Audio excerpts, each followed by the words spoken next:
who are part of the webinar right now. So we will commence. Uh, Thank you for joining this webinar session at this afternoon hour. I know there's a lot of webinar lethargy these days, but thank you so much for joining in. From across the globe, there are people who have joined and different time zones. We will be starting the program right now. Uh, we have this I would like to invite Mr. Madhav Bellamkonda, our CEO and National Director of World Vision India, with us for the welcome address. Thank you, Rebecca, and good afternoon to everybody who has joined in this seminar, and some of you are joining from various parts of India, and some of you are also joining from different parts of the globe as well.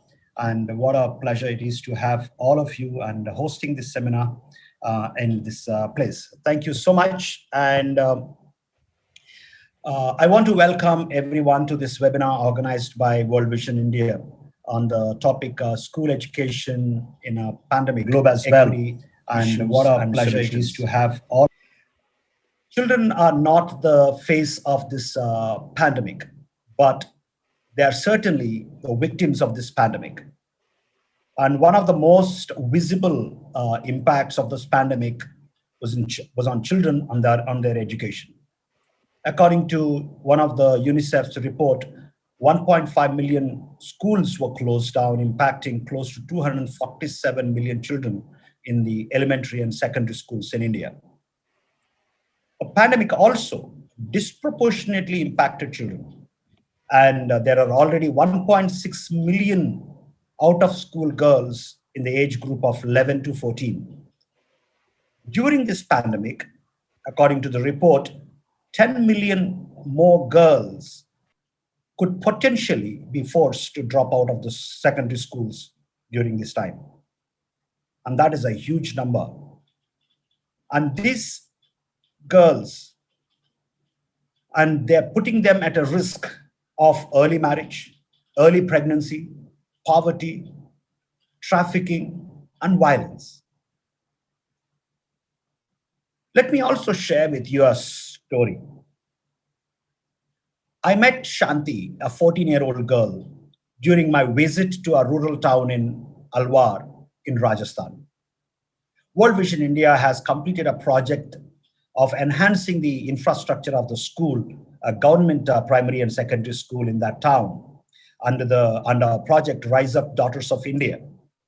And I met Shanti there. And I asked her whether she was part of the school there. And she said she used to attend the school and she's not attending the school anymore. And she said she's not attending the school since 2019. And I asked her why she's not attending the school. And she said she would like to study but can't attend the school because there are no toilets for girls. But now, through our Rise Up Daughters of India program, World Vision India is able to build toilets in that school. And I asked her, would she be able to come to the school now? And she said, yes, she would like to. And while this whole conversation was happening about a few months back, and I asked her whether she's attending any online learning classes, whether she's able to have an access to mobile to see if there are any courses and classes that she can attend. She said she doesn't have a mobile at home. Neither her parents, nor she herself, nobody has a mobile phone at home. Shanti's story highlights two potential barriers that should be addressed to make education equitable: gender-sensitive infrastructure in schools, or the digital divide that could disadvantage millions of children from accessing education, either in the physical form and also in the digital form. And I hope that through these kind of webinars, like-minded people with similar interests would come together to debate, discuss, and find solutions for the most vulnerable children, and able to provide education and also the solutions to these kind of a problems so that most vulnerable children in India would benefit out of this. Thank you for joining in this seminar. Before taking too much time, I would like to introduce to all of you our chief guest, Dr. Prem Singh, advisor at Niti Aayog, and for over several years of leadership across government services. And he's also a very dear friend of ours. And thank you, Dr. Prem, for joining on this seminar to address this very august gathering. And he comes to us with a very wide range of expertise, including, but not limited, uh, to health policy and regulation. He comes with a experience of strategic planning and organizational development, and both in the health and social care.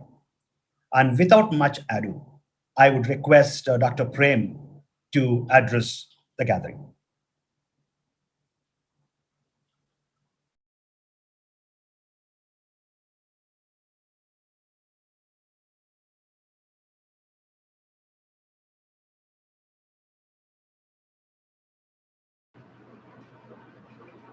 Sir, please unmute. Yeah, I've done that. Thank you so much. Thank you so much. Uh, uh, my presence here, as a chief guest, I mean, I would have loved to be a part of this entire seminar, which is very close to my heart. I am advisor education here in Niti Aayog. I'm a career bureaucrat, I mean, from the Indian Administrative Service.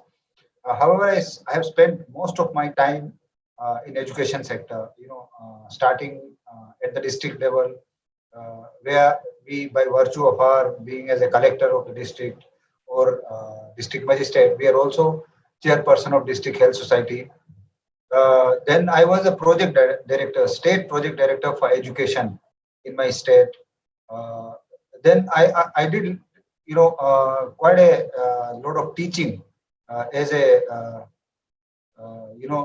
faculty member in the IAS Academy Missouri. Almost for 5-6 years, I was there as a trainer, a teacher.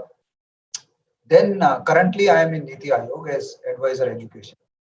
And when I received this invitation to talk on a topic, solutions for the equity issues in education, I very seriously felt that this is what government should be discussing today. Not only government of India, every state government, every municipality level government, and we have been discussing, but not in a very large forum, like addressing a large number of people. This issue has been there in our minds when we are discussing, the projects of the state governments, when we are approving the budgets for various government schemes. That how do we take care of equity issues in education? And if we see, just a few years ago, let's say, before this pandemic had set in, uh, we were fairly confident that as far as access to education is concerned, we had more or less achieved equity there. That means every child, every girl child, even in a remote district or a remote village in Jharkhand or Northeast, was able to go to school. So the access part of education was more or less equitable. And the government thought process, and also lot of academia was now talking about equity in quality of education. We have that dualism very deep, that some of the children are able to get very good education. Some of the children, the first speaker mentioned about his personal experience in Rajasthan. They are not even able to go to school. So I think, this is a very serious issue of dualism in our country. And it's very stark in many areas. So even education also, it had that dualism as far as the quality of education part was concerned. The access to education was more or less solved. And if we see any statistics of, whether the government or Pratham or a third party or a civil society, we would see that gross enrollment ratio or even net enrollment ratio uh, of children in primary school was almost 100%, and they'll say girls and boys both almost 100% they are going to school. As we move on in higher classes, secondary level, or higher education, yes, there we saw dip in enrollment, but at least the basic education or even up to the high school, we had more or less sorted out this issue of excess of education. Uh, and then we had started talking about equity in quality of education. However, this pandemic, I think, has done a very severe damage to equity in access also. Uh, and I still remember, exactly about a year ago, when we had a discussion where Niti Ayog with full team of our vice chairman, CEO, the entire education vertical, had a discussion with the Ministry of Education, where the cabinet minister, MOS, all the secretaries, their entire team was there, and consistently this issue came up about the equity part, the equity in access of education. That we are moving into online education, education technology.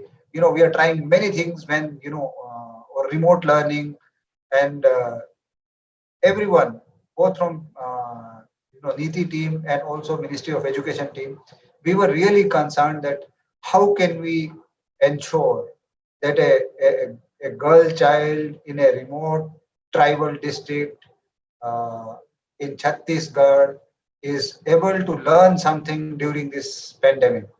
We all know that a very thin crust of uh, 5 to 10% of children in India whose parents are well-to-do, who have 4G or 5G, they have a laptop, they have mobile phone, they have broadband. You know, they were getting reasonably good education even during pandemic, uh, and much larger percentage of children uh, that did not have this even access to any kind of education. So that is where we were discussing how we can ensure the access to education to this bottom quintile or bottom 50% of children. And as the first speaker said, these are very, very large numbers. These are numbers like 10 crores, 15 crores. uh, the sheer number of children is very, very large. I'm talking about the children who are not able to get access to education in these pandemic times. So that is where we thought that government should not be pushing too much into online education or education technology alone. That was important that we were doing. We thought that we need to find out very innovative, low cost solution which are not intense on technology, and they have a much wider reach. And that is where this PM e-Vidyavani came up, where we said yes, let us use internet, let us use WhatsApp, online education, education technology, whatever we have, but we need to scale it up and come up with then we came up with all the television channels, 1 hour for each class in all the languages. Every state was given that bandwidth, through radio network, through television, satellites. So huge expansion was done. We were very conscious of this fact that even this will not be sufficient. Then alternate learning modules were prepared, which were like worksheets or exercises, uh, lesson plans, which could be physically delivered by a teacher or a village volunteer every week to these children. And I'm very sure, and I'm also conscious of this fact that all these efforts by government of India, the state governments, and various uh, panchayati raj institutions, even all this will not be enough. And this is what makes every right thinking citizen in this country extremely concerned that the back-to-back 2 years of this pandemic and children not being able to go to school would have impacted the poorest of the poor children who need the education most. So, again, we at Niti Aayog, with Ministry of Education and with state governments, we try many things. Niti Aayog does, under its cooperative federalism, we have a tripartite arrangement with government of Madhya Pradesh, Jharkhand and Odisha. It's called Saath program. So under that, we have been trying to, find ways of reaching out to these children during this pandemic time.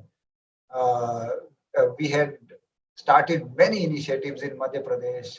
CM himself was very keen. We did similar kind of things in Jharkhand and Odisha. But I know that all these efforts will not be sufficient. We need to do more. We need to be much more involved in this entire process.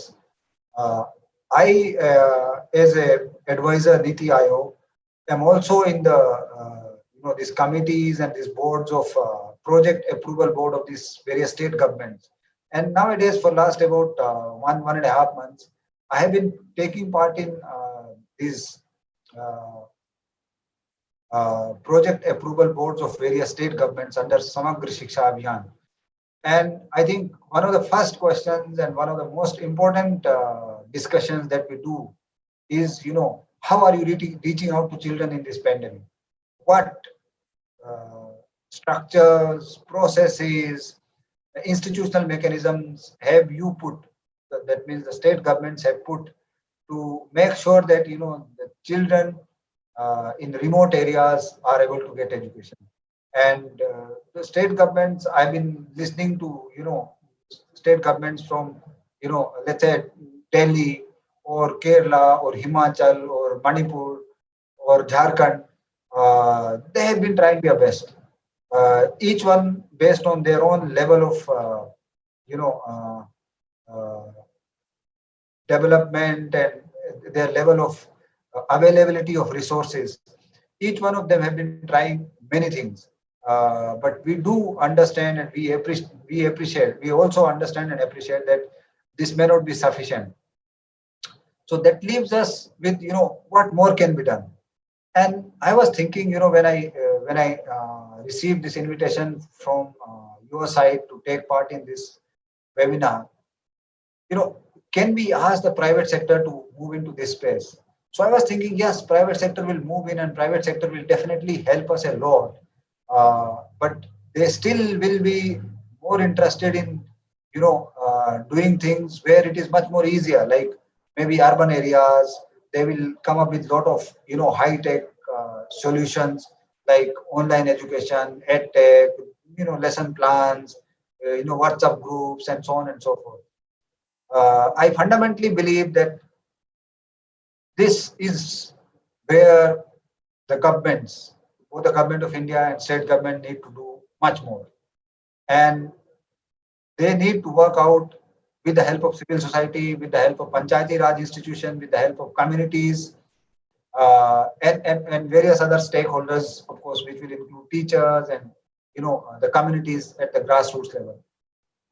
So we at Niti Aayog and also with Ministry of Education, there are many things which we have been trying our luck with, saying that let's involve Ministry of Panchayati Raj. Can we mobilize resources through them for these difficult times when children are not able to go to school? Can we find more innovative ways of doing through state governments? This is one area where I feel that sitting at Niti Aayog, we can't be very, very prescriptive that the state government should do this or state government should follow these 5 things. We can only be helping them out, sharing best practices, finding out if something very interesting has been done in one of the states and sharing immediately with the other states that see this has been done and this has been successful. Maybe trying very small pilots and saying that yes, these are scalable and this can be expanded. So that is what at Niti Aayog we are doing. But I very, very deeply feel that, this is something where the government has to do it. And also we need to mobilize the civil society and the community. The private sector is doing its job. I'm very sure that private sector will, wherever they find, you know, their comparative advantage being utilized, they will move into such areas and they'll do their, bit, especially in urban areas, in tier two cities. But much of the rural area, much of the hinterland will need to be covered by government of India and also civil society. And frankly speaking, that you know, me as an advisor education, I don't have an answer. That this is the way to go ahead. We are also, these are trial and error. We are trying our best. We are learning from various state governments. There are lots of youngsters in various districts doing very, very interesting initiatives. We immediately pick them up and we share with other states. So, as we move on, we are learning a lot. But both Government of India and Niti Aayog are deeply committed and also very conscious of this fact that this pandemic has magnified this dualism, where a thin crust of people are still getting education. Of course, they are not able to go physically to the schools, but they are reasonably taken care of. A large chunk of population is facing very, very severe problem. A large chunk of our kids are not able to get any kind of education, maybe, or suboptimal education, and that is where we are trying our best. Uh, Many things have come up from government side, as I said that Prime Minister E-Vidyavani, alternate session plans, special package under PABs for this online education and reaching out to the last mile and so on and so forth. So these are my thoughts that I wanted to share with all of you. And as I said that there is no silver bullet, there is no simple answer to this. All of us are trying. These discussions like this, the webinar like this, will again give us more ideas, and these deliberations and discussions will definitely bring up, our focus into these areas, and maybe we will be able to, do things uh, so that each and every child in this country is able to get an education. I know it's a very difficult task, but I'm very sure that if all of us are together, if all of us put our heads together, if all of us put our hands together, we can achieve this. With these few words, I thank the organizers, and I wish that this webinar brings out a lot of learnings for all of us. Thank you so much. Thank you, Dr. Prem, for your very, very valuable insights and bringing the perspective on the equitable education. And thank you. And I'm sure with government and the private partnership and with CSO's collaboration, and we would be able to find a lasting solution, sustainable solutions for children and during this pandemic and beyond. Thank you, Dr. Prem. And now I take this opportunity to invite Mr. Eric Falt, who is the director and UNESCO's country representative based in New Delhi. And he also covers, through his role, Bangladesh, Bhutan, Nepal, Maldives, Sri Lanka, in addition to India. And from 2010 to 2018, he was based at the UNESCO headquarters in Paris as the Assistant Director General for External Relations and Public Information, with the rank of Assistant Secretary General of the UN. As such, he oversaw the work of the organization in the political field and guided its communication and public information efforts worldwide. And it is a great honor to have Eric Falt with us to share his views.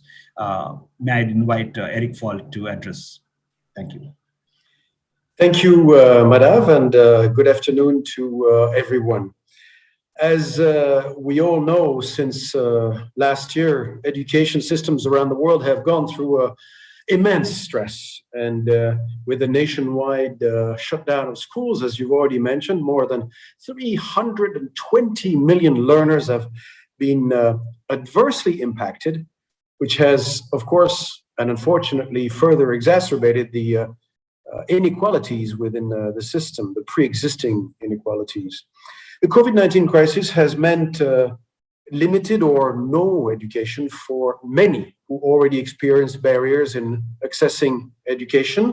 And here, of course, I want in particular to refer to girls, but also children with disabilities, students in remote locations, children of migrant workers, refugees and asylum seekers, or those whose families lost their source of livelihood and incomes. As India continues to deal with the effects of COVID-19, the second wave of COVID-19, our primary challenge remains ensuring equal and equitable access for all, especially girls. I will mention that again and again. And today, this is an opportunity for me to reiterate the commitment of UNESCO to work with all stakeholders to ensure education as a fundamental human right for all, because we all know that holistic education can only be achieved if access to education also translates to access to quality of learning for all.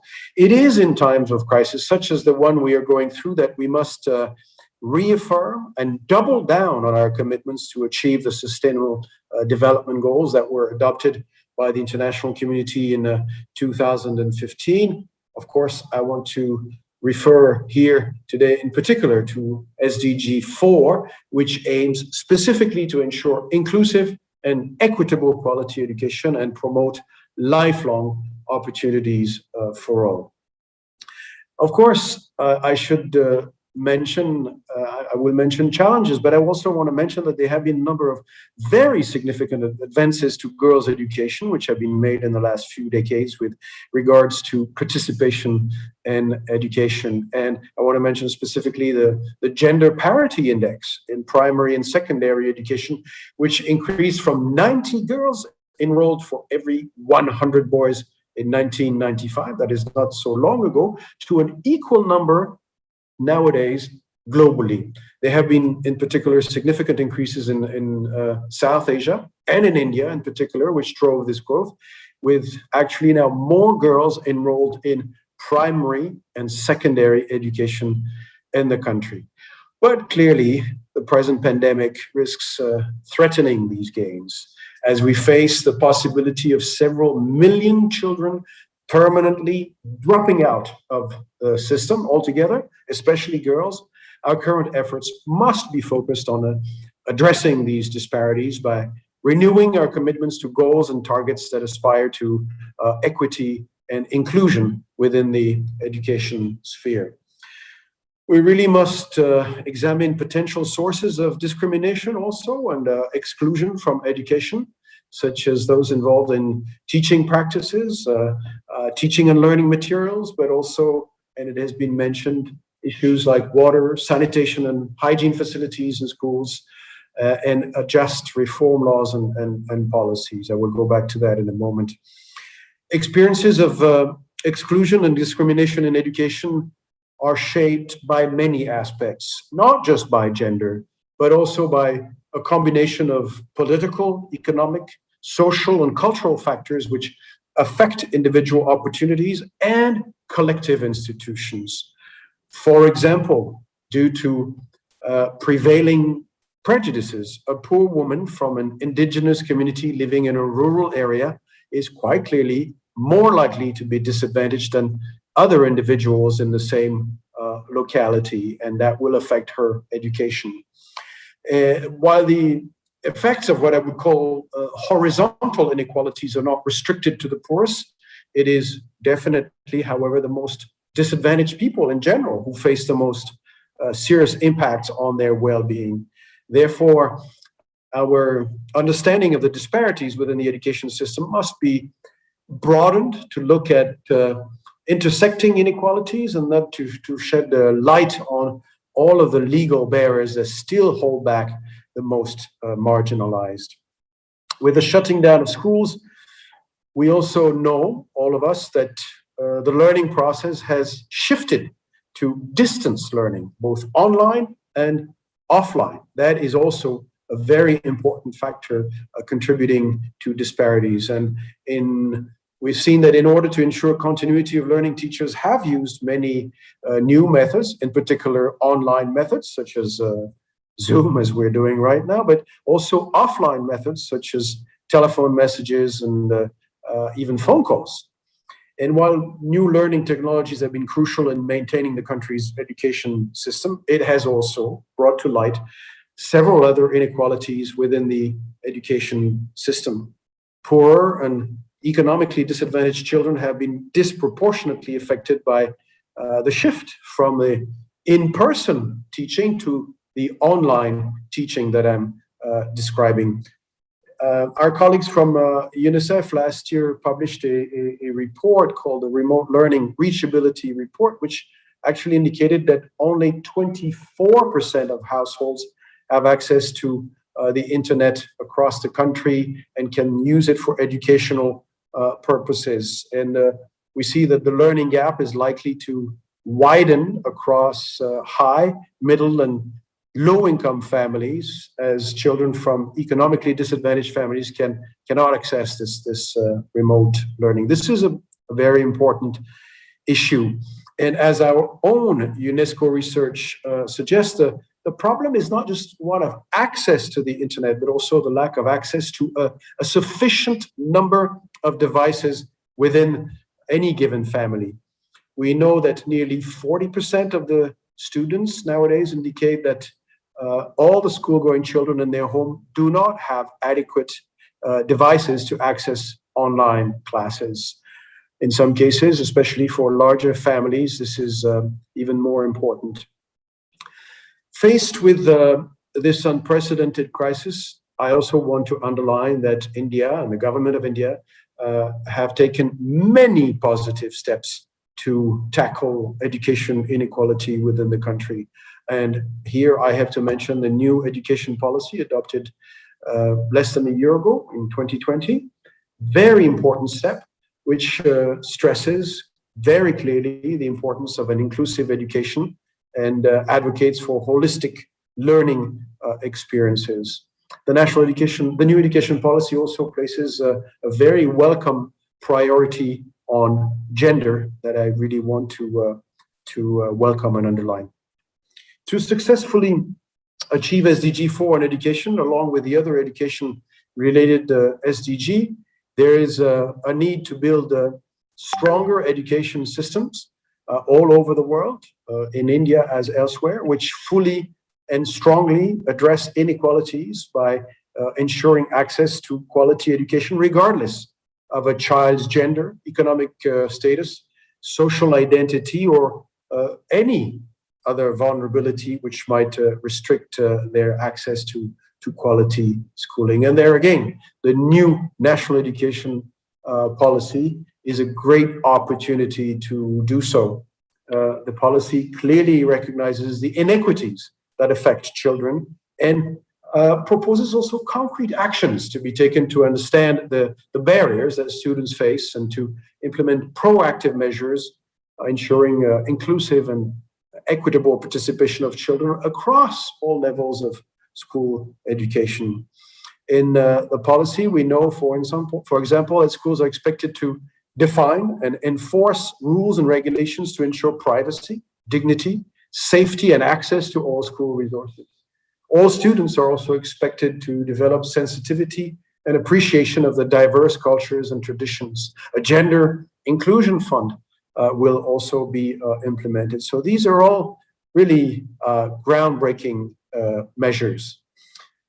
At this stage, our commitment to ensuring equitable learning must focus, I want to underline it again and again, on the education of girls. It is imperative that we ensure that no girl drops out of school once we revert back to face-to-face learning. And female education remains one of the most powerful accelerators of human development. And this is why we must ensure that the new normal is gender inclusive. It is important to, in this regard, not just build back better, as we often say, but also build back equal. Moving forward, our commitment to achieving equity through inclusion within the education system must also address, as I have alluded to, the inequalities of distance learning. There is a need to develop a distance learning strategy that addresses systemic inequalities and is accessible to marginalized and vulnerable communities, to ensure that marginalized learners do not drop in and drop out and can continue learning. The strategy must focus on a number of key principles. Before I conclude, I would like to take this opportunity to also highlight the immense contributions made by teachers during the current crisis in maintaining the education system globally. With little or no support, teachers and other educational support staff not only adapted to the changing circumstances to ensure continuity of learning, but they were also in the front lines to disseminate COVID-19 mitigation information for students' mental and well-being across India. That is why, by the way, our 2021 State of the Education report for India that UNESCO prepares every year will focus on teachers. In any case, lessons learned from the COVID-19 pandemic crisis must clearly not be forgotten, and I welcome opportunities like the one we have today to reflect on this situation. It is vital, as we begin to envision the new normal, that no one is left behind and that we build back both better and equal. Thank you very much. Thank you, Eric. That was very nicely put it. We build back better and also with a lot of equality. And thank you, Eric, for your time and setting the tone and in a sense, setting the framework of our discussion going forward. And we do have very, very good eminent panelists with us. And without taking much time, and I request Dr. Sanjay Bhattacharya, our head of education specialist, to take the program forward. Over to Dr. Sanjay. Thank you, Mr. Madhav. And it was really a mind-blowing insights that we received from all the speakers. We have very eminent speakers here with us. The first speaker is Dr. Sunita Gandhi. Dr. Sunita Gandhi is leading educationist in India. Her family runs the world's largest school in Lucknow. She started her own first school for the underprivileged children when she was just 14 years of age. She studied at Cambridge University, obtained PhD in physics. Subsequently, upon her selection in the Young Professional Program, she became an economist in the World Bank in Washington, D.C. She quit her permanent job in Washington, D.C. in World Bank to commit her life to work on literacy and education in India. She has worked and traveled in 49 countries. After returning back to India, she created Global Dream, a disruptive movement for scaling up literacy. This is 10 times faster and near zero cost movement for making India literate. She is India Book of Record Educators of the Year and a visionary of Uttar Pradesh. Over to Dr. Sunita Gandhi.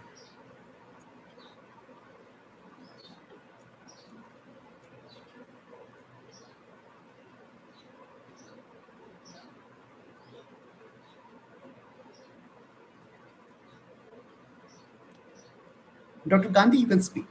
Yeah, thank you. Okay, thank you, Dr. Sanjay. It's a pleasure and an honor to be here in this webinar organized by World Vision. And I'm delighted we're discussing this very torturous issue, the education and the difficulties our children have faced in the world at large, but also here in India due to the pandemic. Now, we can't control the pandemic, but perhaps we can do certain things to ameliorate the problems of the pandemic. And here, I'd like to say the three clear problems we are dealing with. Number one, that the children who have stop going to school are probably many of them not going to come back to school. I think that is adding to the pool of the out of school children at a phenomenal rate. And I think other speakers have so far alluded to that. Second is the problem of the schools that are, especially the budget private schools, that are no longer going to exist. And I think this is not just a something we can just wish away. They're in rented buildings and they're not going to be able to survive any longer. And I think many of them have closed shop already. So that means that these children, where will they go when the pandemic ends? That's the second problem. The third is the children who are not going to go to school are going to then add to the pool of the illiterate masses, which is also already a very large pool. That's 287 million adults as of the last census.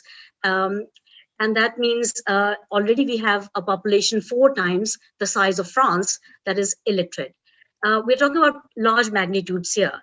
So there's been a lot of good effort that has taken place, but will that address that large size of the problem? If you look at the macro level data, we see that the literacy rate has grown for adults at about 1% a year between the last two censuses. And population has also grown at a equivalent pace. And so we're kind of nullifying the impact of our good work. The new Padhna Likhna Abhiyan, which is absolutely a breath of fresh air from our government, has come at a very difficult time, the COVID time. It is going to have an impact, but I feel that we are probably not going to the extent we need to go in order to solve this problem. And so we need to have far bolder strides we need to make to solve the issue of illiteracy in our classrooms and on the street amongst the adults. The goals of SDG 4.6, which is universalization of foundational literacy and numeracy. I agree, of course, with Dr. Prem Singh and our eminent keynote, Mr. Eric Falt, and that we need to mobilize the community and all segments of society. We need to explore solutions anywhere for scaling up literacy, and that there is no magic formula. But historical methods, we can all agree, have not been enough. And so the best of them will not allow us to make our country literate by 2030, the SDG goals. But there are lessons from the past, and we cannot deny those. For example, there has been a fantastic people's movement in Ernakulam 30 years ago. And in 1 year, the entire district became literate. Now, that district was as illiterate as India is today at that time 30 years ago, something like 25%, 26% illiteracy. So if that can be done in 1 year, my proposition is, why can't we make India literate in 1 or 2 years by more decisive actions? So I feel it is doable. It not need be so costly, and maybe it can be done in 2 years, not 50 years. But it requires a time-bound people's movement. And this is what many countries have done to eliminate their illiteracy. That's what we have not tried out. I'll go into what will people's movement require, but perhaps what we have not tried out, and what we need to do, is make literacy and education our country's topmost priority after the COVID crisis. So we can say next wave, literacy. Here in particular, dealing with the FLN SDG 4.6, and NEP has already, the new education policy of India has already included the foundational literacy and numeracy goal to be fulfilled by India by 2025. So 5 years ahead of SDG 4. But the question is how? Without a will, without making literacy and education our topmost priority, how will this happen? Also, we perhaps, and this has been alluded to by former speakers, that need national level debates and discussions, and also bring in all these stakeholders and people from across the country who are really, wanting to help out, dying to help out. People like myself, I left the World Bank, came up to do this. But when I go to the government offices and I talk to these wonderful people, I think we're living in a huge denial. A lot of them say, well, where's the illiteracy problem? I mean, the numbers say so, but I don't see any illiterates here. And the problem is not as big as we think, number one, in the minds. The second really crisis that I face when I talk to various people is that, it'll go away by attrition. as people age, they'll go away, and so the literacy problem will go away. But what about the children in the school? If at grade 8, 14 years of age, roughly 25% of our children are not making it, in the FLN context, they're not skilled enough in FLN. How will they then, not add to the pool of the illiterate? So the pool of the illiterate is getting bigger for dropouts, for other reasons, and the solutions are nearly not adequate. We can agree that something major has to be done. So there has to be major commitment from the government. Now, it takes about 300 hours to make a person literate. In the old context, like let's say before the Padhna Likhna Abhiyan. Padhna Likhna Abhiyan is trying to make it in 120 hours. Now that still needs to be seen, because where's the experiment? How can it be reduced from 300 or 200 hours to 120? But of course that's laudable. The problem is that the solutions don't suit the realities of our illiterate masses. They don't have 2 hours of time commitment per day, or even 1 hour for 6 months or 4 months, and so forth. So how do we reduce the time and the perception that, oh, it takes too long? How do we make it a need, so it is a pull, not a push strategy? How does literacy become a need? So there are a lot of interesting questions we need to discuss and debate upon. We need to clearly go back to the drawing board. And I did that a little bit after coming back to India. So I took a learner and started to experiment with ideas, things of pedagogy I knew. My family runs the schools in Lucknow. And basically we came up with a methodology that, believe it or not, allows a person to become literate in 30 hours. So the question is, well, I've gone to the National Literacy Mission saying, please try this out, let your expert committee review it. But there's so many efforts that go in, and yet very little comes out of that effort. So I'd love to bring this issue to Eric Ji and to Dr. Prem Singh Ji, because basically I want people to try it out. Just try it out. And you have said that if these people were good ideas come along, you want to try them out. But at a larger level, this is only possible when people like myself, who are all over the country, I'm not a single one, who are doing remarkable work in literacy, want to see India literate, including the common people who really are, wanting to plug into some kind of a system. They need a people's movement, and you will see enormous amount of commitment, just like we've seen for COVID, the ordinary people coming out and helping. We need the equivalent of Arogya Setu in the context of literacy, where every person who's illiterate, in any corner, nook and part of the country, and that they're assigned a particular volunteer who is willing to go and teach, and through a very massive effort. But that's only going to be possible with the government taking a very decisive and a leadership role. So there are 6 conditions, I feel, of a people's movement we need to meet. Number 1, decisive leadership. And that is commitment to the common goal, like, we did this Swachh Bharat Abhiyan, cleanliness moved throughout India. Similarly, eradication of illiteracy being number 1 priority for, let's say, 2 years or 3 years, maximum 3 years. And 2 years, I think, is enough if you look at Ernakulam. Then involving all segments of society is point number 2, where the point has already been made, but we need to do it like Pulse Polio campaign. That means every government employee is equally responsible. They need to go and make sure they are involved in it. It's not just, oh, let's get the masses mobilized and let them do it, and and so on. It won't happen unless government really commits to it in a big way. Then number 3 is time-bound mission.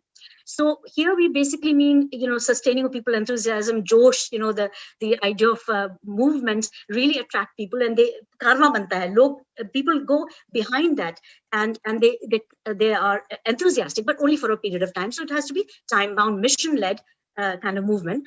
Then one of the very important things in a movement, we've seen it in Ernakulam, and of course that's now 30 years old, but now with technology, we can make so much better, simplified learning materials, low and zero cost materials, disruptive learning methodologies that are swift, and that can meet the imagination of young and old, like school students can be involved, and they can go and train their parents, and not just the parents, they can train society. We have done an experiment in which 500,000 students have used the toolkits in 13 Indian languages and gone and made their parents or others literate. And that's been absolutely a hair-raising kind of experience. We've done this at our own cost, in our own, very limited sense, but we feel there's a laboratory here of things that are going on that need to be explored further. use a mobile application in enumerating, in understanding who's illiterate, in matching up the people and so forth, just like COVID and Arogya Setu. And then the last point is ensuring learning continues beyond literacy. So literacy is the first step, and they will lose it if you don't plan in the mission only the idea of continuation. So the person who's a volunteer will continue teaching with these people and make them further capable. Okay, so want to say that the biggest threats to widespread battles like we have in front of us are challenging our own belief about what's possible. And if we can imagine it, we can accomplish it. We can make India's, so the second challenge is to make literacy India's top priority beyond the COVID. And for this, work needs to commence immediately. We can't wait till the COVID is over. All the groundwork, government orders. I mean, it has to be a lot of governance issues as well. Government has to, allow its agencies to really work towards that one common goal. And finally, I'd like to submit my thought processes here by saying, let's make literacy the next wave beyond the COVID and prepare for it from now onwards. Thank you so much, everyone, for listening to my thoughts on this. Thank you so much, Dr. Sunita, for your valuable inputs on disruptive education, which has definitely let us think on the alternative ways of continuity of education in such a time like this. Now we have Mrs. Annie Namala as our next speaker. Mrs. Annie Namala is the Executive Director of Center for Social Equity and Inclusion, a collaborative organization that promotes equity and inclusion in development intervention with special focus on children and youth from marginalized community. This organization takes part with various research on equity, inclusion, and methodologies of tackling developmental inequalities. Annie has over 2 decades of work in civil society organization, working with Dalits and other marginalized community. Annie is actively engaged in Right to Education Forum, particularly in bringing education rights to the most vulnerable section of the society. Annie is currently the national convener for Vada Na Toro Abhiyan, promoting governance and accountability to end poverty and social exclusion. Over to Annie Namala.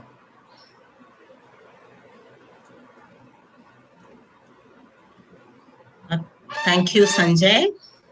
Thank you also to World Vision and all the organizers of this program for this opportunity. I think just to very briefly talk about Center for Social Equity and Inclusion.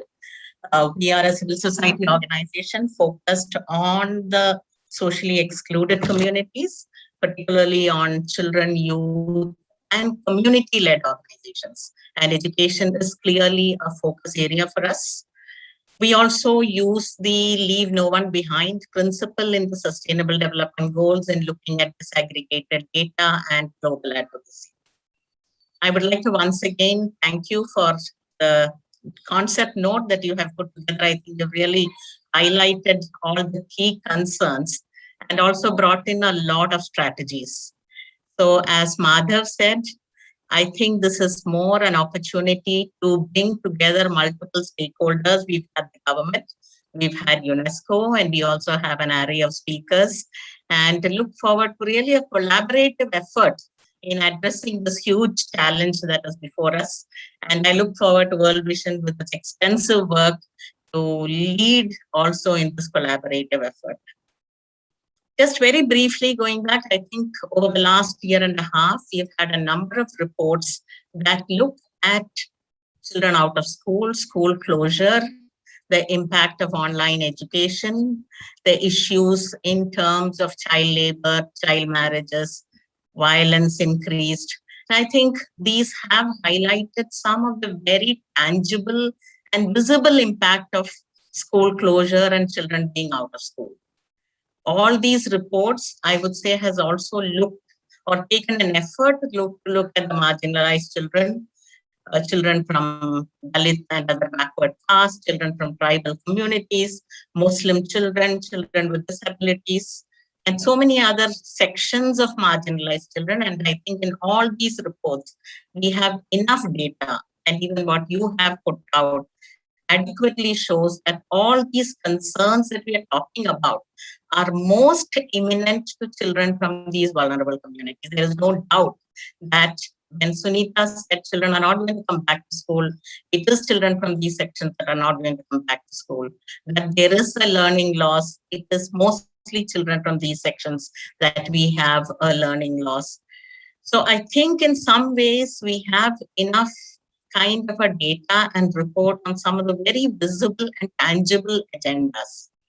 But my concern is that we have not really looked at the nuances of some of these agendas, in the sense, how does it affect, what is the impact on children from these sections when they are out of school and not able to interact the way that they have gone to school and interacted. A study in Malala Fund said that girls said that they like schools and not sitting at home.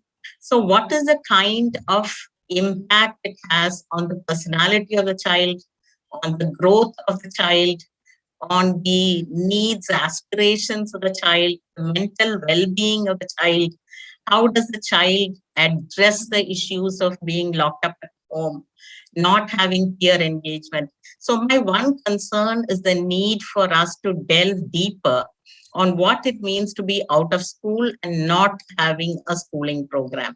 I think this part of the data or evidence has not been collected adequately. And I would say that for us, it would be an important thing to collect and track this evidence from the larger impact on children who are not in school or who would not be able to get back to school. And here again, very clearly, it will have different dimensions on girl children, on children from Dalit caste, from Muslim communities, children with special needs. So I think it's very important that we track this data and the longer and the larger impact of being out of school for children from communities that are most vulnerable. Secondly, I would also feel that, I think even as children out of school is going to be the biggest crisis we will have, more than the migrant crisis, more than the immediate health crisis, more than the hunger crisis about which we hear so much. But somewhere the education crisis has not tracked enough attention. And somewhere I feel that this is one area that we need to highlight the medium and the long-term impact of children being out of school. How do we bring this, create a greater visibility on this issue? And how do we build up such a voice to bring this as the foremost agenda? I would agree with Sunita that this has to become top priority for India as we look forward to being a world global leader, to look at the issue of children and how children are losing out on education and what will this mean to both the citizens of this country and the nation as a whole. So I think there is the need for a greater recognition and traction on the agenda of education, and all the different stakeholders. Today we heard Mr. Prem Singh and his concerns on education and how there needs to be a collaboration across. And I would say that this is a time we can come together to really highlight education is the most critical crisis that we need to address at this time. Another dimension that I would sort of look at is, I think we have enough data to say how families and households have become impoverished. There is a lack of opportunities for employment. There is a huge decrease in incomes. Families are forced to even send their children to beg for meeting the daily needs of families. Children are going out to labor. There are so many other adjustments that families are forced to do at this time of lack of employment, lack of opportunities. So there, I think it becomes extremely important as civil society organizations for us to ensure or demand or make a greater demand on the Right to Education Act that the country has passed, and all the provisions of the Right to Education Act. And here we talk of free and compulsory education to all children. And we need to really demand it to a minimum of 12 years of education. And that, I think, as a civil society forum, we need a greater push for that, the implementation of the right to education from child. I mean, we have tried to extend it from preschool education to senior school education, that is till 12th standard. I think this demand has to be something that we reiterate again, with complete free and compulsory equitable quality education, with the government of India putting investments for the emerging needs that we have, be it internet, be it equipments for our families. I think this is one demand that we really need to reiterate and build on. And again, a second area that I feel we as civil society organizations, also in collaboration with government, I think we need to have disaggregated data on every community and every group of children. The kind of challenges that children in a remote area faces, children from a single women-headed households faces, children from a Dalit community face, children on the street face. I think these challenges are too wide and diverse for us to have a national data and say that this is the system or the solution. So here I would say that just as we responded to the government call on the pandemic, and I think civil society has contributed a lot to addressing the needs of the pandemic, we need to really have a collaborative strategy where we can identify the specific needs and requirements of children from diverse groups and be able to even make a budget estimate of what it means for a child to continue education from preschool to higher secondary, and then be able to make this as an agenda of the Gram Panchayat, including the state and the national. And I would say at the Gram Panchayat, because at this point, the Gram Panchayats are making plans for their Gram Panchayat development plans. They have some level of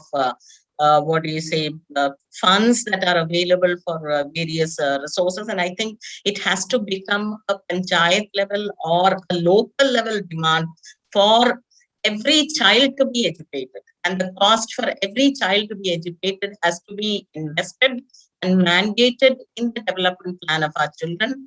And here, as all of us recognize, there are a number of experiments, there are a number of projects, pilots that have been done, that are being done across the country, from which we can learn strategies and methods. And I would say that it should become a national priority and a national strategy to collaborate to ensure that every Gram Panchayat has a plan for the education of its children.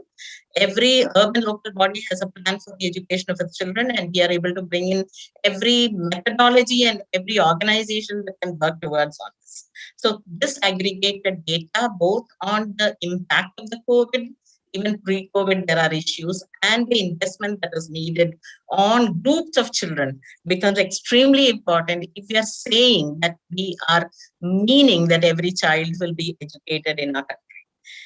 And here again, I would say that while we have a number of methodologies, it would be useful and relevant to come together on some of these methodologies so that we can have some kind of a sense of what is a national plan and a national investment and strategy that we need to make with community level disaggregated kind of information that we can do. And I think that's a collaborative effort where we can come together on diverse issues. And in particularly looking at marginalized communities, there are 2-3 things that I would like to highlight. One, we all know that marginalized children in their habitations have absolutely no access to any kind of reading material. There is not a newspaper, there is not an extra notebook or a textbook that you can find, or a storybook. And one of our experiments, which we did, which we called it Books in a Box, we provided diverse kinds of books, syllabus, materials, general knowledge, storybooks.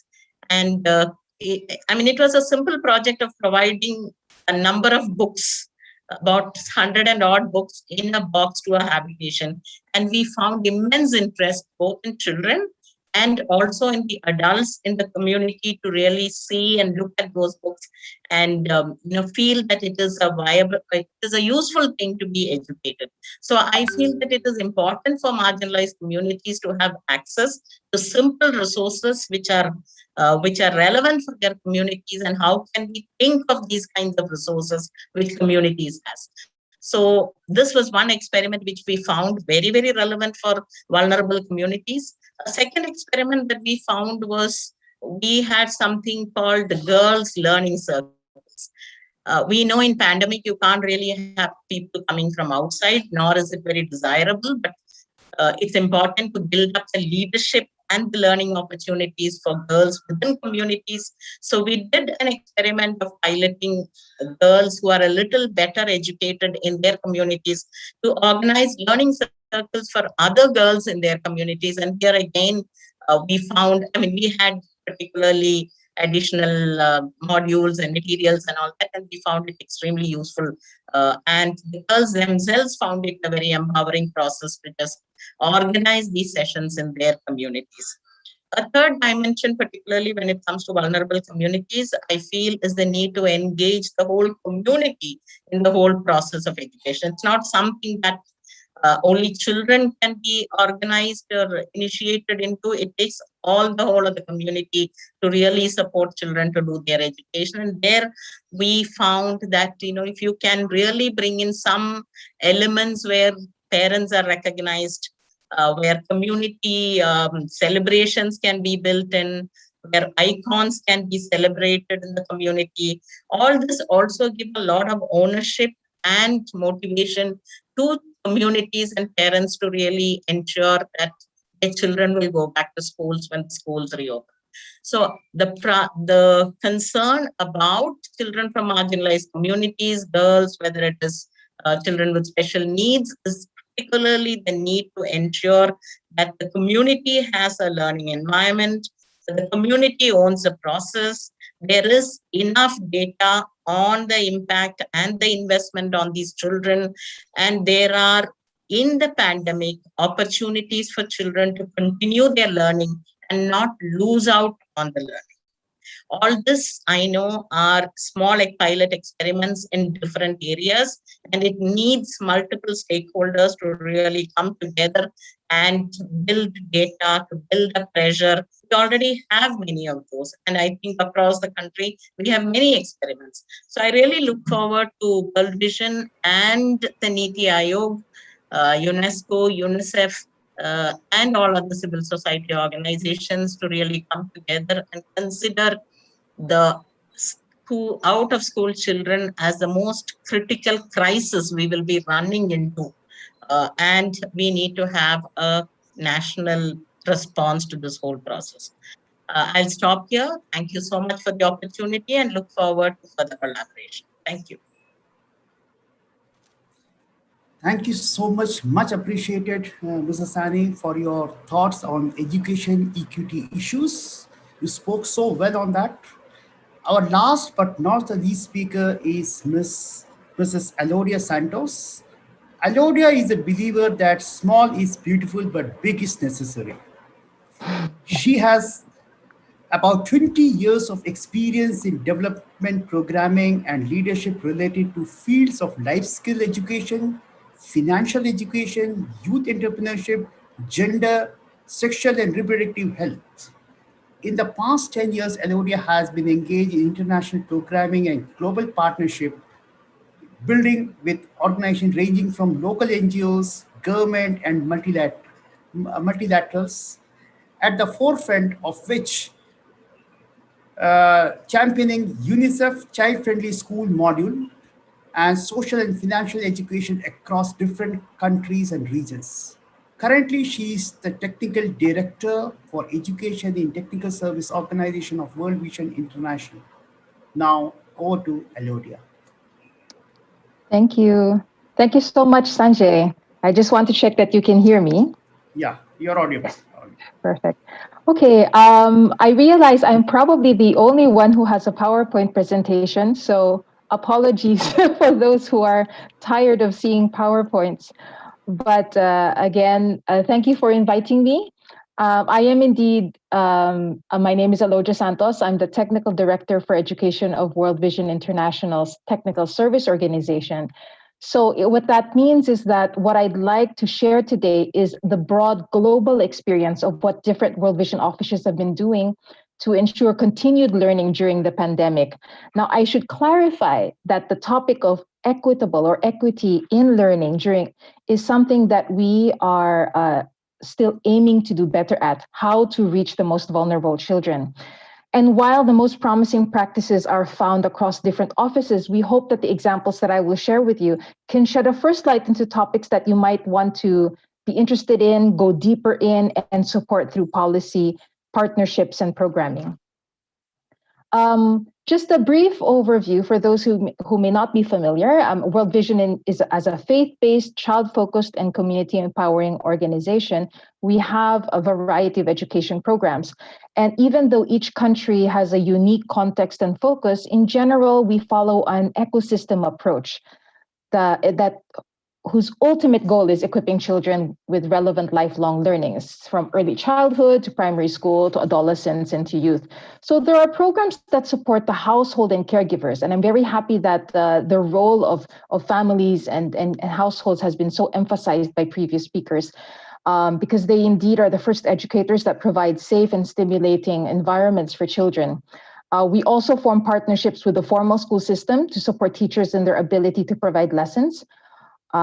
Also part of the formal school partnership involves improving the overall environment of the school to ensure that the infrastructure is equipped with for a quality learning environment. But we have also always promoted the idea that learning doesn't just happen in schools and that the communities can also be champions for education. So there's been running reading clubs or remedial programs that are conducted by community facilitators and supported by the leaders. And at the top of it all, of course, is policy advocacy and working with governments, because we know that government, state, ministry is the ultimate actor and provider for scaled and sustained impact in education. Now, very quickly, 1 year ago when the pandemic hit, the schools were closed. And so suddenly there was this shift where a big part of the responsibility of teaching and learning became greater in the homes and likewise in the communities. So with schools closed, we have seen how to support continued learning became a big question that landed on everyone's feet, from formal schools and to the community alike. And at least we're happy that with World Vision, we're already embedded in many of the communities. And so we were able to kind of respond in various ways. So across various webinars in this past year that we've been in the pandemic, there's general agreement that these are some of the priorities as we've passed our 1 year anniversary with the pandemic, and with some countries still very much under the weight of its burden. I've highlighted 5 of them because these are the 5 that I'd like to also share some examples from other World Vision country offices. Opening schools as safely as possible when the restrictions ease, and when it opens, ensure that all children return to school, which is probably one of our biggest challenges, as previous speakers have mentioned, focusing on the most vulnerable children. And this includes indeed the girl child, but also children with disabilities who may or may not have been going to school even before the pandemic. Number 3 is helping children with learning loss, or at least help them to catch up. And as also has been mentioned, find out what works and doesn't work in distance learning. There's a lot of initiatives that have been done in using distance learning modalities, but we don't quite yet know whether it works, whether it reaches the children, or what is the best way. And finally, to continue supporting the homes to be safe venues of playful and child-centered learning, since, as we've mentioned, the burden is now on the household to be both providers for education, but also for the basic needs amidst the pandemic. So in the next slides, I'll share broad overviews of some of these practices that have been done across different countries. And it will be very broad. In the interest of time, we won't go deep into too much of them. But I hope, as I said, it kind of signals and unpacks the different ways of looking at this problem. The first priority, open schools safely. There's a variety of resources out there, and we have been using these resources indeed in how and when it's applicable. For example, World Vision Somalia is operating an education and emergency program due to the conflict in the region. And in partnership with UNICEF, they will embark on a comprehensive Safe Back to School campaign by ensuring that both sides have a commitment to safe and continued learning. And this means that the school leaders are going to do what they can to ensure that the school is hygienic and equipped with proper wash facilities and able to maintain protocols to ensure social distancing. Earlier, Mr. Madav Belamkoda spoke of Shanti, who could not go to school as she was discouraged because of the lack of girl-friendly toilets. And this is part of that aspect as well, to ensure that in general, the infrastructure, the conditions ensure a quality, safe learning environment for the child. And ideally, this will also help confidence, increase confidence in families to send their children back to school. Now, of course, there are many reasons why children would not return to school. It's not just because the school is not setting standards, but even before the pandemic, there was already a complex set of reasons, ranging from cultural to economic on the side of the family, as well as because the schools were not meeting standards to encourage participation. We know that the most important step is to understand why the children are not returning to school, because sometimes there are varying reasons. And because there are different causes, it would require different interventions. And personally, I feel that of all the priorities, this is probably the one with the most complex set of causes and therefore requires an equally comprehensive set of package of interventions and partnerships of different stakeholders working together. Ms. Annie Namala emphasized the need for disaggregated data and understanding the out-of-school experience. And this emphasizes that with different root causes, there should be different solutions, because not one intervention is not the solution for everything. Forgive me though, I apologize, because I will only highlight 2 interventions in this slide. The first is the work with multi-faith leaders in promoting messages that champion continued learning. There's a lot of fear and stress with the onslaught of the pandemic, and families have a variety of reasons of keeping children to school. Perhaps they need additional hands for labor, or to look after other children, or they are entering into child or early marriage. And so with such complex concerns, faith leaders hold a special place in communities as sources of comfort and support, and perhaps champions of certain beliefs and behaviors that could convince families of the value and importance of continued education. The second intervention worth sharing is the cash voucher assistance as an intervention that is being tried in education in emergency context. Now, let me emphasize that this is an intervention where there's still not a lot of examples and they're still building evidence around it. But this is the intervention of choice when the barrier to education is primarily identified to be economic. And so because of the current situation of COVID, it could be helpful to imagine certain examples where this could be possible. When lockdowns are lifted, it's likely that more households will be under the poverty line than before. And in particularly with the case of vulnerable populations, more children will face economic barriers at the start of a school year or returning to school. It can also cover expenses related to school closure. And with remote learning, as the structure of household education-related expenses have changed, households don't spend any more on transportation or pocket money, but then there are other potentially higher expenses related to homeschooling because a lot of the distance learning methods require gadgets or electricity. The cash voucher assistance can also be a replacement for school feeding, as some children could not benefit from school feeding anymore and will have to eat at home.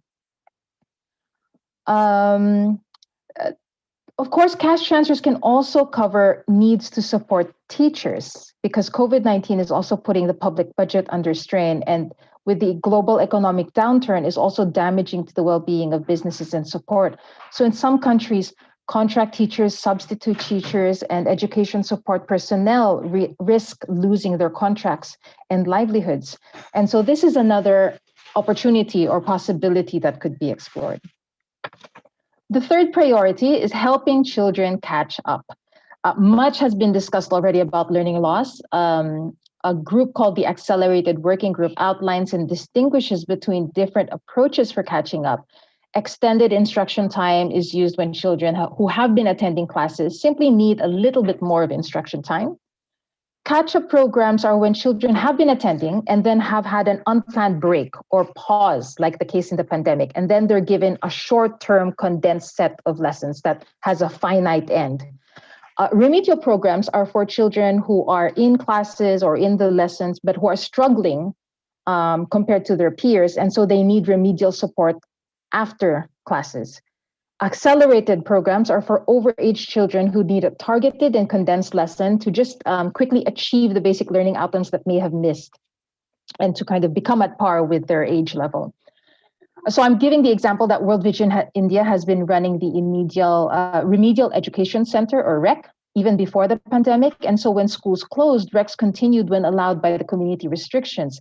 These are now designed for students in standards 4 to 6. Facilitators are trained community members who focus on providing support for reading and math skills. Now, I want to share the dashboard of the India's REC program. I'm not so sure if my colleagues from India are, but I'd really like to share it because I'm actually proud of it, and I hope they are proud of themselves. To appreciate this graph, let me explain that in their remedial program, the facilitators conduct an assessment 3 times a year to measure progress in reading and math. For example, the assessment captures if the child cannot read, is at level 1, level 0, and is able to read a story is at level 4.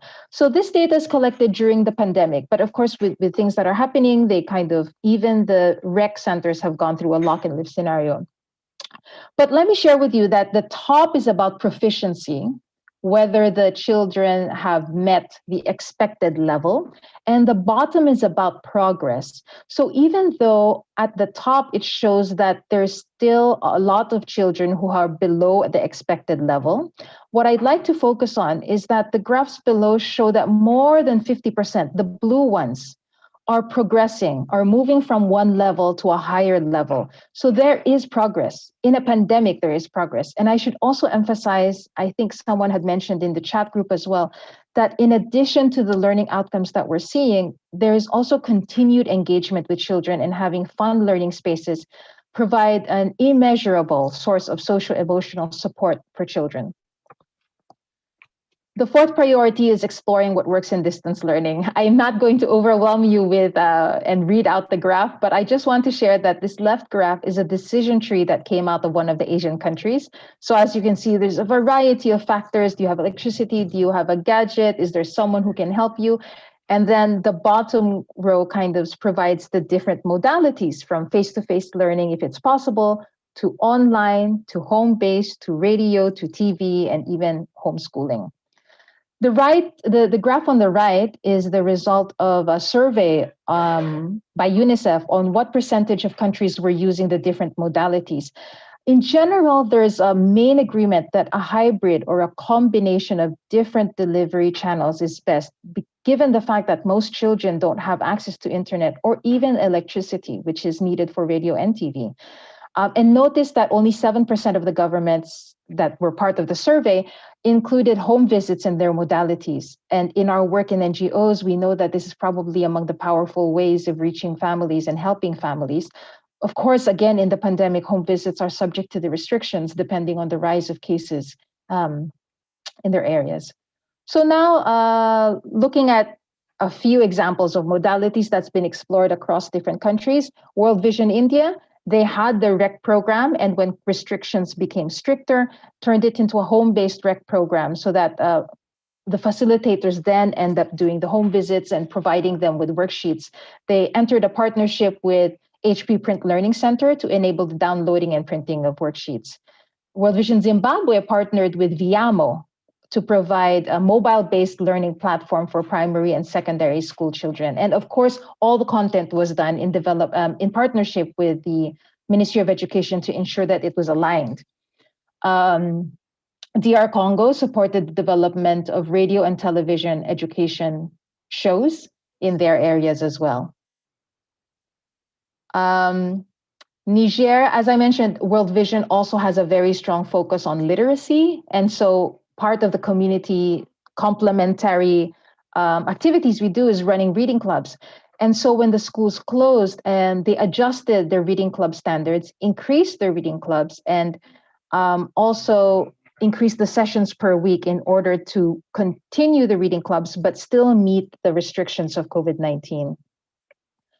World Vision Malawi targeted the family as a unit, and it was similar to what was described by one of the speakers, where they would identify someone with the highest level of education in the family and train that person to be a champion in providing the educational support that was needed. And this was not just in how to support literacy or numeracy, but also logistical things and practical things like how to have an instruction space when you have a small space, some ideas of creating learning materials using locally available resources to support home learning. Now, I'd like to also mention this as part of the priority of number 5, which is it's not only important to support families and communities to support learning, but also to support them on how to cope. A very brief indicative survey found that even in a short survey with children across Asia, increase in violence, increase in abuses, increase in the use of physical punishment and psychological aggression went higher during the pandemic. And as sad as it is not surprising, given the fact that the household and the families are now under unimaginable stress with the pandemic, problems of health, problems of finances, and now needing to also perform the role of being educators. So in that sense, we also would like to promote interventions or approaches to support families just simply cope with the pandemic. And again, one of the interventions of World Vision India was partnering with a Yawa agency, You Ask, We Answer, to provide online counseling for children. The online counseling is focused on academic issues, but the simple act of connecting with a counselor for counseling is also very important. Philippines produced webinars for parents to address well-being and help them again learn the skills to also support their children cope with their own stress. And they also work with faith leaders to provide psychosocial support. World Vision Zimbabwe used the power of WhatsApp to ensure that the child protection structures or community case care workers were still very much functional during the pandemic. And World Vision Chile developed a program specifically for children that would help them talk about their feelings, learn some coping strategy skills, and unpack, basically share about their home-based learning experiences. That's it for me. Thank you so much for this opportunity to share. I hope that even though it was a very quick, very broad, very general sharing of practices from across the field, that some of them would resonate for you, because as has been mentioned, education equity is just such a complex and complicated problem that there is no silver bullet. There are many, many bullets in a way that needs to be harnessed. Thank you. Thank you, Alodia, for your analysis. And not only the analysis, you showed the concern and the solutions also, which are practiced in different World Vision offices. And it was really a great reflection and make us to think what we can do to address the issues of education inequality in such a time like this, where the schools are closed and children are not at all going to the school. Over to Rebecca for Q&A session.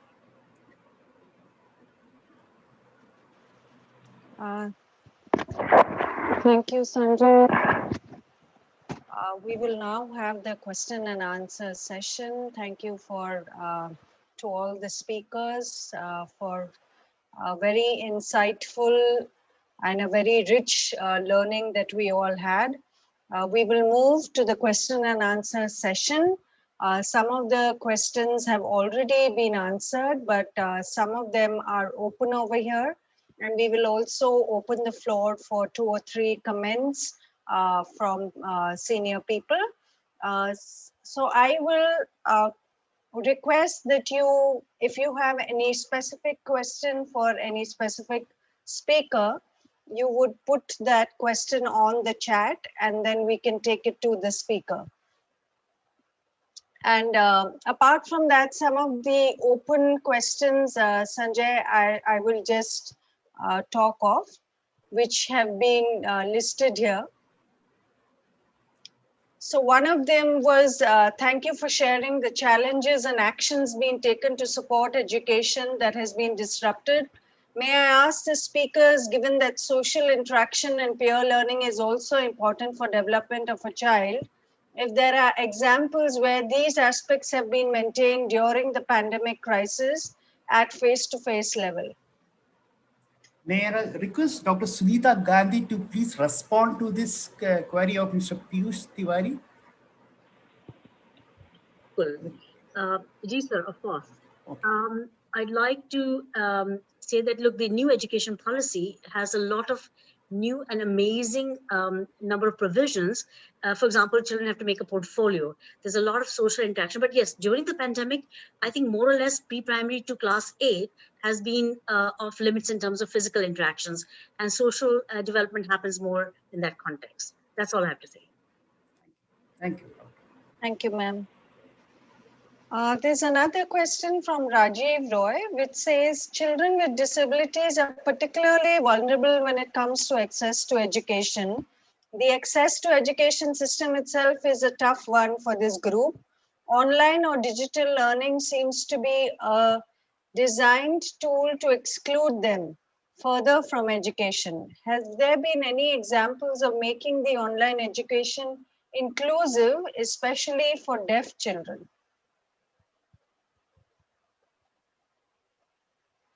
Annie, would you like to respond to this? The question. Yeah, Sanjay, but my own knowledge of this is very limited.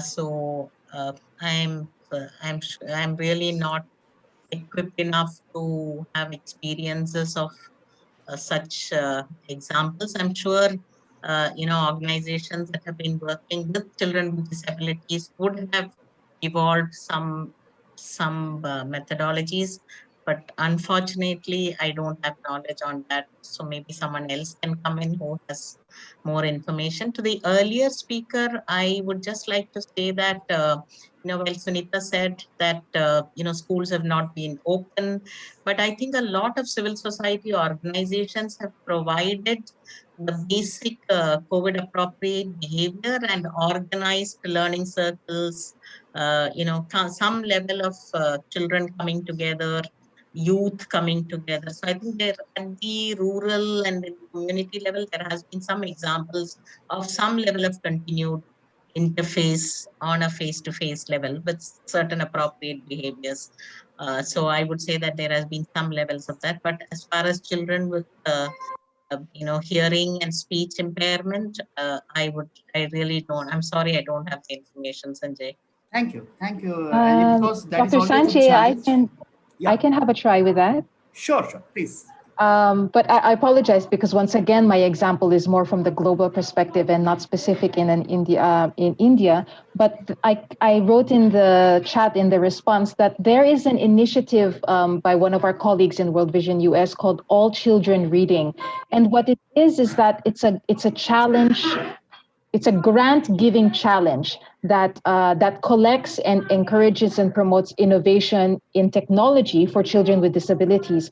So if you check out their website, they have a variety of examples in different fields and in different countries. For example, there was a partner called Benetech in Mumbai that had developed a literacy program with Braille books and other assistive devices for for blind and visually impaired, and another organization who have developed online sign language stories for those who were deaf and hearing impaired. So there is a variety and richness. The issue is it's all, of course, quite piloted, and it's all very expensive when you end up bringing in these ed tech and assistive devices. So that is why the partnerships and the investments on how much does it cost in order to bring a child with sensorial disabilities to achieve literacy, numeracy, and all these basic skills also becomes very important. Thank you. Thank you. Thank you. Sanjay? Yes. Yeah, so we have a couple of other questions, which I will, so there is something which says, this is specifically to Dr. Prem Singh actually, from the Niti Aayog, which says, what about emotional needs and recreation needs? And can we initiate school complex concept as mentioned in the National Education Policy?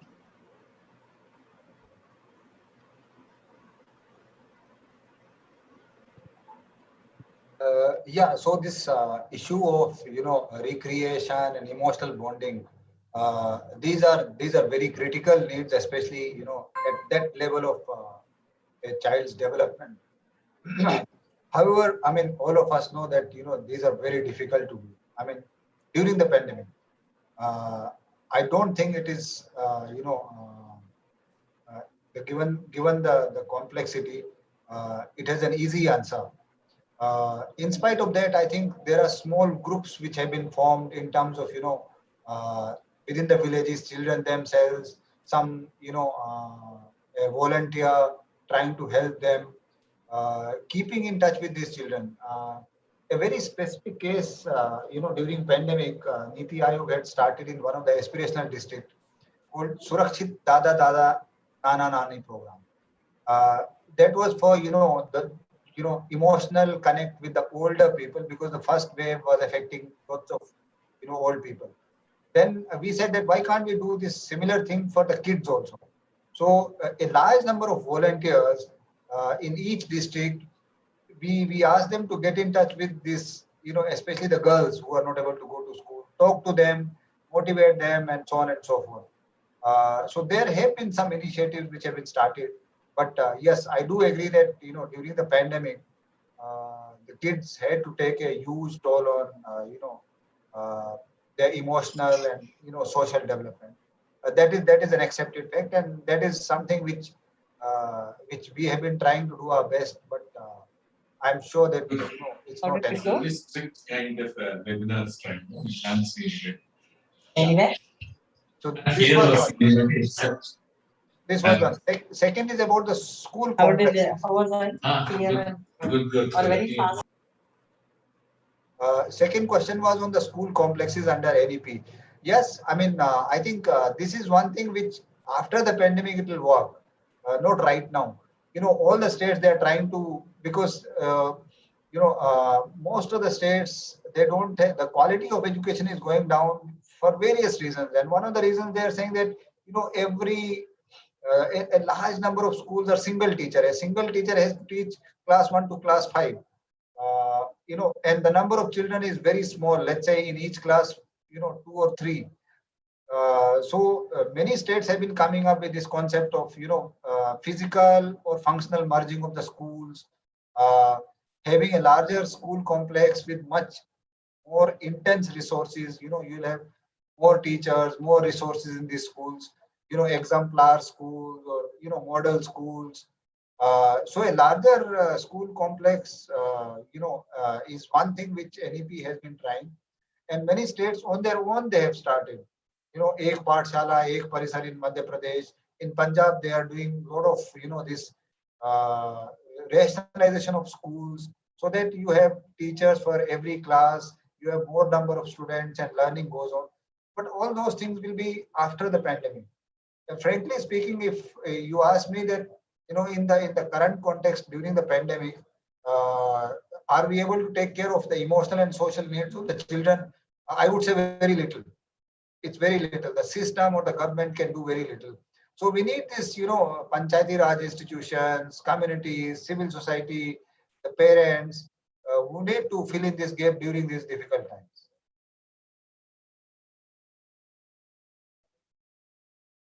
Yeah, I hope I have broadly answered the question. Yes, Dr. Prem Singh, thank you so much.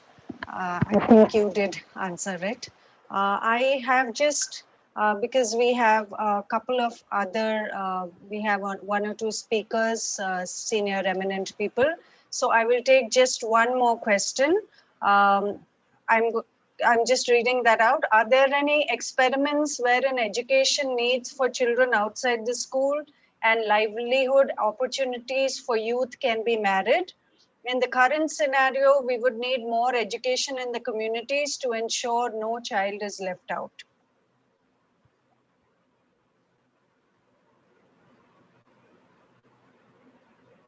So that's, I guess that's not really a question. So there's another question for Dr. Sunita Gandhi, which is 130 hours literacy program mentioned by Dr. Sunita seems quite interesting, but would like to understand its impact more. Dr. Gandhi, can you please come in? Okay, I'm glad this question has come up, because obviously one of the ways to get widespread literacy in the classrooms and outside is to make simplified learning materials. And what we have tried is an alternative groundbreaking kind of methodology in which we begin from known to the unknown. It's not 130 hours, it's 30 hours FLN. So both foundational literacy and numeracy to be accomplished in 30 hours seems rather impossible. But I think it is happening. And what is really exciting is that children are the agents of transformation. Like 500,000 children across the country have taken up this program, mostly, of course, at private schools, uh, government schools also to some extent through Diet Lucknow and some other places. And we found that this is happening. So I would like a wider spread, a much bigger implementation, like we're now getting invitation from some of the governments for the out of school children in Delhi, for example, and some other places. So that's large scale implementation is the next need of the hour. I'd love to have governments partner with us and give us the opportunity to do so. But it's 30-hour literacy. That's basically it. And numeracy, takes less time, 10 hours. Literacy takes 10 hours and 5 hours of continued education. And I think, what we have also started with, which is really, really fascinating, is the idea. Normally we teach first, and then we teach them how to write their name and sign their name. Usually that's what happens. And what we are doing is we're doing it right at the beginning. So they get really excited about it. And that's the pull strategy. So once they get interested, writing your name takes only, in our case, we've tried it with many learners. It's taken 2 hours of our time as a volunteer, 2 hours of our time over a 7-day period. And the person can write their name in a beautiful way so that it can count as signature. And once they have that, they're curious, and they see, oh, it's not that difficult. So I would like to learn more. So we're using a lot of psychology, known to the unknown. We're using the idea of simple to complex, sounds, joining of sounds to make words, and sounds are deriving from the pictures that they know. And so it's mind connections, and the greater mind connection means greater learning. And it's not rote learning in any form, any shape. And then one other principle we use, which is ask, wait, don't tell. So we don't tell, we just wait for the person to respond to a lot of questions. It needs a bit of orienting, but even that's not necessary anymore, because we have made an application, which is a web developed application at the moment. And that is like lessons that run in this way. So the volunteer has to mostly monitor and motivate and find the learners and show his mobile or his device and use it, or their own device, and help them become literate. So there also it is, doing some traction. We've not put it in a large scale context yet. It is just recent development during the COVID. And I think we can probably, even reduce the time of 30 hours to less hours. And also because it does not require teacher training, the training of the volunteer, therefore, it can immediately begin. Any volunteer can begin today. Just download the app and start teaching. And this is absolutely phenomenal, because in the past we needed training of the volunteers. We needed preraks, people who look after them, and a whole structure around it. I think we can do away and circumvent that completely. And here it can also do survey of the learner, like baseline survey, to know where they're at, and the surveys are included in the whole process. Thank you, Dr. Sunita Gandhi, for your response. The 130 hours was actually the government of India's Padhna Likhna Abhiyan. It's hoping for 120 hours. That was the PLA. Okay. And I think that's also very laudatory, and we all need to support that.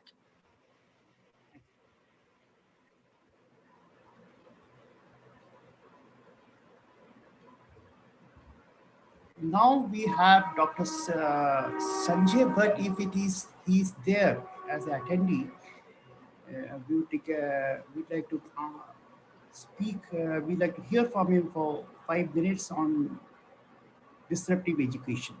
Dr. Sanjay Bhatt from Delhi School of Social Work. If he's there in the as an attendee, may I request to please speak. You have to bring him Sanjay as a panelist for him. Yeah. I think he's not attending. I didn't see him in the attendees list also. So if there anybody else who would like to speak, it's okay. Now we have our regional leader, Mr. Cherian Thomas. Sanjay, yes? Mr. Krishnamurthy has to speak. So he's in the... Okay, I would request Mr. Krishnamurthy. He's an additional director in the Ministry of Women and Child Development. Mr. Krishnamurthy would like to hear from you. Thank you, Mr. Sanjay ji. Really, I heartfelt congratulations to entire World Division to take a very good effort to conduct this program. Thanks to Mr. Madhavan ji, Mr. Jaykumar. Really, it is very good kind of the momentum to everyone to take up these issues in very high and attitude manner. I believe that all the eminent speaker given very good the thought and ideas. Definitely is going to take a very analytical part and give the very good input to the future kind of the action plan, particularly the National Ministry of Public Cooperation Child Development. Particularly, we are as a technical body of the Ministry of Women Child Development, we are taking particularly early childhood care and education, all the respect, particularly giving all sort of the training and technical support to the entire ICDs concerning the entire country. The same kind of the manner we are also concerning nowadays is COVID situation, pandemic situation. Most of the places, whatever the possibility we are to reaching for the different kind of the mode, particularly online mode.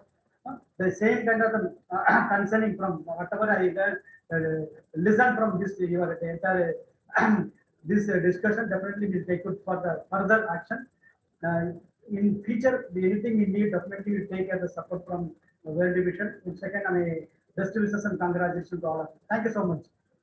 Thank you, Dr. Krishnamurthy, for your willingness to partner with World Vision. We'll be definitely willing to partner with you in your initiative. And thank you so much for your appreciation and your willingness to be with us in this endeavor. Thank you. Dr. Sanjay? Yes. Dr. Sanjay Bhatt is there. He Okay. says, yeah. You can bring him to the panelists and give him some 5 minutes time. It would be great. Yeah, we'd like to hear. Hasim, can you enable? Dr. Sanjay Bhatt is professor and head of Delhi School of Social Work. He's also the president of National Association of Professional Social Workers in India. We are really privileged to have him in our webinar, and over to Dr. Sanjay Bhatt.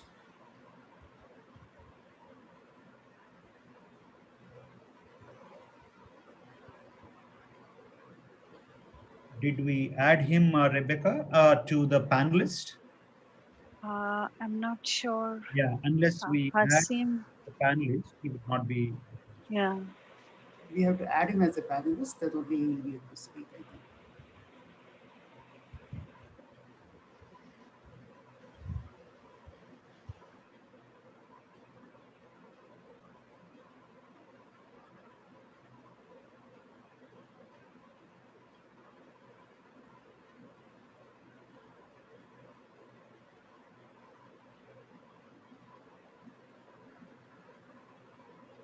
Sanjay is not there actually. It's not there. No issue. Then we can go ahead with the concluding remarks by.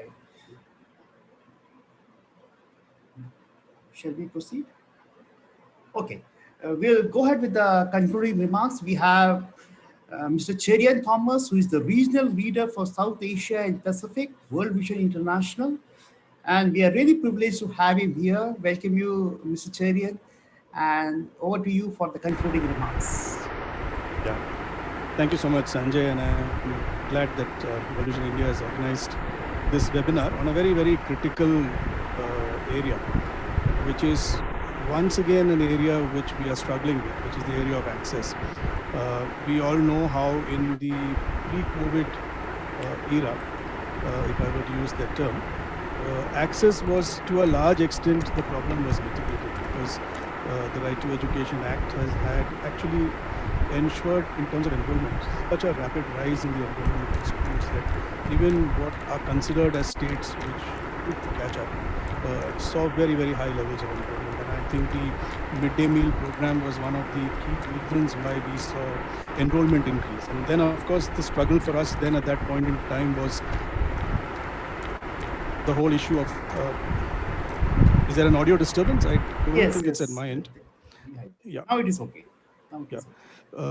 So I think the bigger challenge at that point in time was the whole issue of learning outcomes, quality education. How is it that we can ensure that children are, from the point of view of learning, making sure that they reach age appropriate learning levels. And in some sense, COVID has kind of upset the whole process of what we've done, and access continues to be an issue, and access particularly for the poor continues to be the issue. One of it is, of course, the physical reason, which is because of lockdowns, school closures, the need for social distancing, need to maintain, need to make sure that there is no overcrowding from the health crisis point of view. The other is the whole issue of children dropping out for various reasons, dropping out to join the labor force, to help and supplement income in their families, particularly when parents lose their jobs. Sometimes there are, in the more gruesome cases, children being trafficked, or early marriage.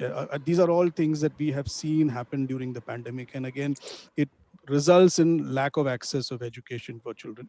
The third reason is digital. There is a clear divide, and that divide is only accentuated right from the story that Madhav said right at the beginning, where children don't even have access to an electronic device which allows them to connect, or their villages lack connectivity. And particularly this is true for children who are in more remote locations. The whole issue of access again becomes a problem because of the lack of digital access. They are either to infrastructure or to connectivity, and to devices. There are issues and challenges. There are issues and challenges that affect uh, that affect access. So in some sense, we are back again there. And again, it's very interesting through some of the points that Alodia made in her presentation as to how the remedial education centers of World Vision India, which actually was seen as after school hours learning largely, and which we were again trying hard to make sure that they get mainstreamed into the into education that is offered through the public school education system, again has actually in some sense come to our rescue during this period. But that, of course, from World Vision's point of view, would only cover the areas where we work, and there are so many other areas which do not have the benefit of this kind of supplementary education. Because what has really happened is most of such schools either closed, or such learning centers, got integrated with the larger mainstream learning at all. But I'm really happy that the remedial education centers that we ran have actually become centers where learning could continue to be imparted even for the most excluded children. So that, to my mind, has been helpful. And I think that even going forward with the crisis not going away very soon, I think rediscovering the out of school learning methods by the right kind of approaches would continue to be important. Of course, there have been we've explored, and I know that in our conversations with UNICEF, this has been something that is close to their hearts, and we have seen very innovative examples of how learning continues to be administered. So whether it is through using television, using through WhatsApp, using social media platforms, and in some places using the radio or using community radio in Nepal. In World Vision Nepal, for instance, we've seen how use of community radio has helped.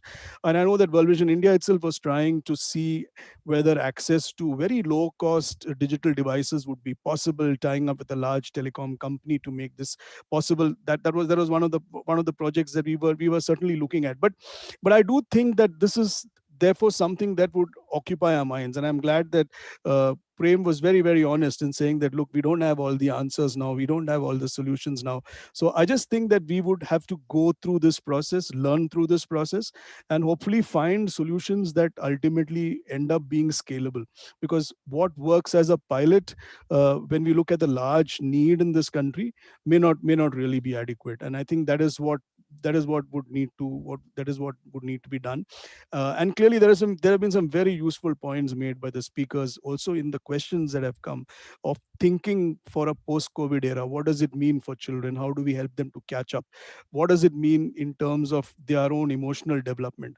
What about the stresses that have been created on them with the way they have been staying at home, the increased violence that we have been seeing, increased instances of sexual abuse that children have been facing, the need for psychosocial support? And I know in many of our World Vision programs and in programs of our peers, there is so much of this which also has been done. So all these are necessary. Probably certain catch up, certain remedial processes would need to be put in place and even mainstreamed, I would say, as part of the public education process and public instruction process itself. This would need to be there so that students can catch up and we can continue to then focus not so much on access, but again on education outcomes. Find increasingly digital methods by which children can learn. We have been ourselves seeing how digital classrooms have been of immense benefit to children. We've experimented with a certain kind of peer learning exercises, tying up children from rural schools or the public schools in India with more affluent schools in Singapore, for instance, and having children to children peer education result. So there have been different models, and I think some of these will continue, but ultimately these have to be scaled, and for innovation to take root, it really requires scale. And what I hope that we will see as a result of all this is scale, education to scale, and that too for the most vulnerable children in this country. So that I think is really very, very important and very critical.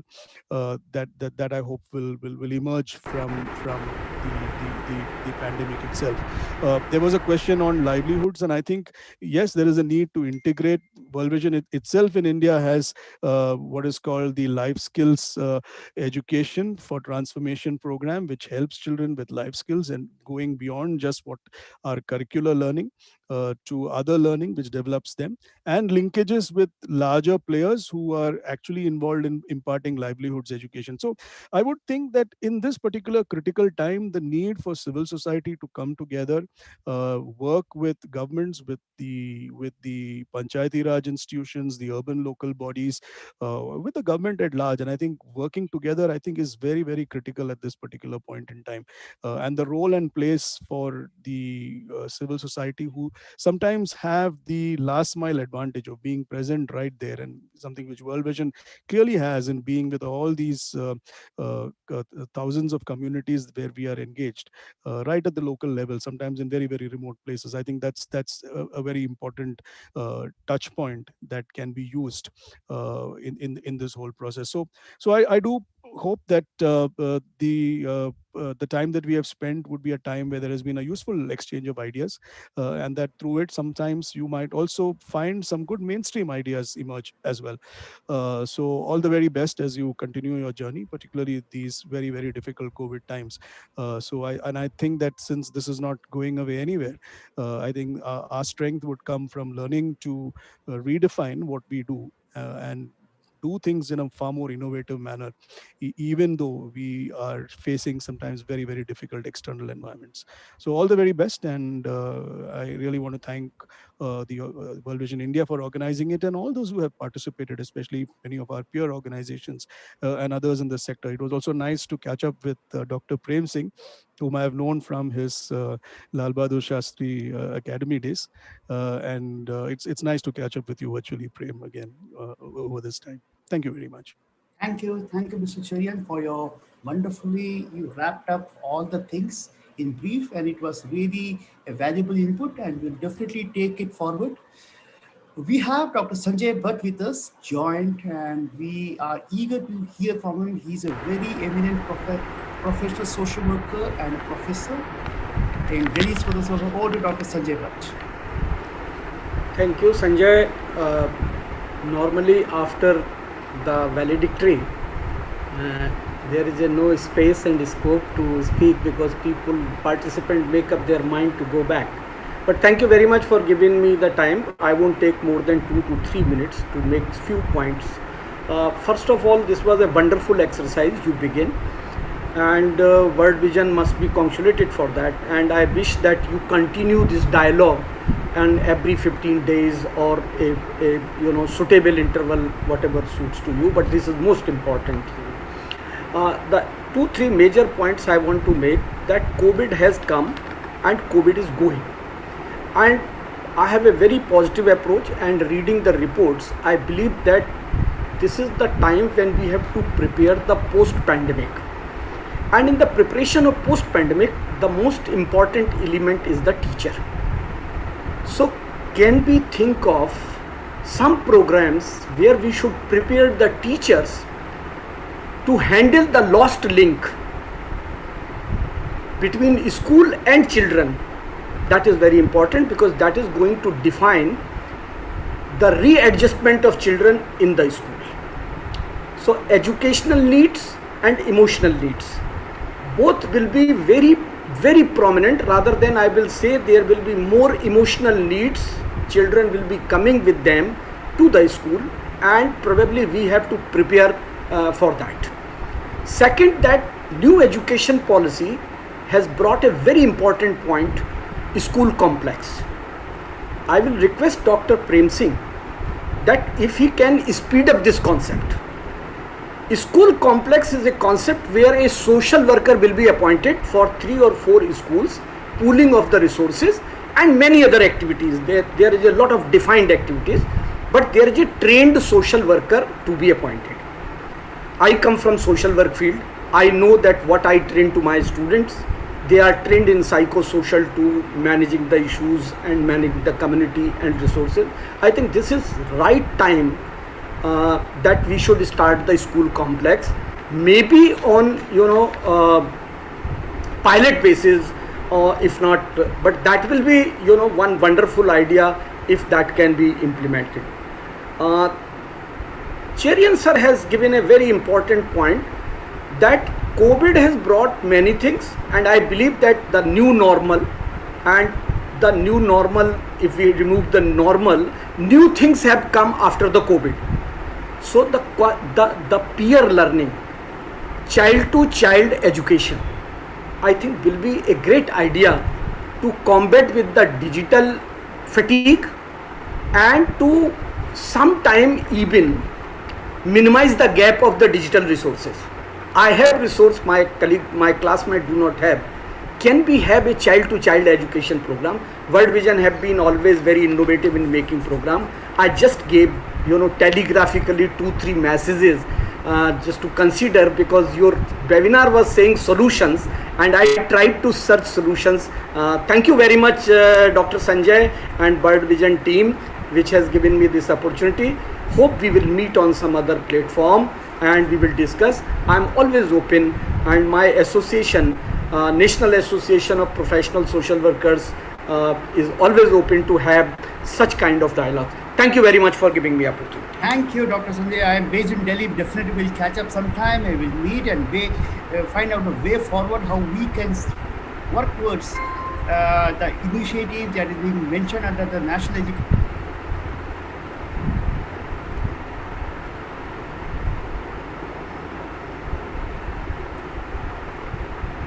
Sanjay, unmute. Thank you so much, Doctor, for your willingness to partner with us. I am based in Delhi. We'll definitely catch up sometime.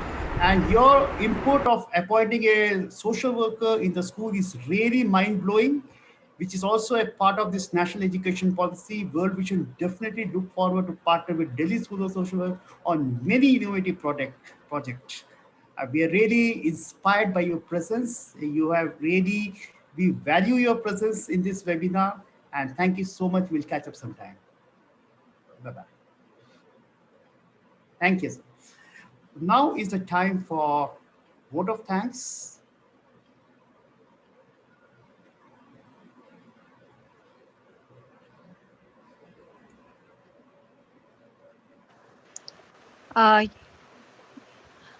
Yes, we would like to thank you everybody, and thank you to all the speakers. Thank you, Sanjay, for organizing and taking this forward. I would like to invite Dr. Anjana, our Senior Director for Program Quality Strategy Evaluation and Research, to give the vote of thanks. Thank you. Thank you, Rebecca. So it's my privilege, and I take this opportunity to express my sincere appreciation and thanks to all of you, and especially the esteemed speaker who could grace the occasion today.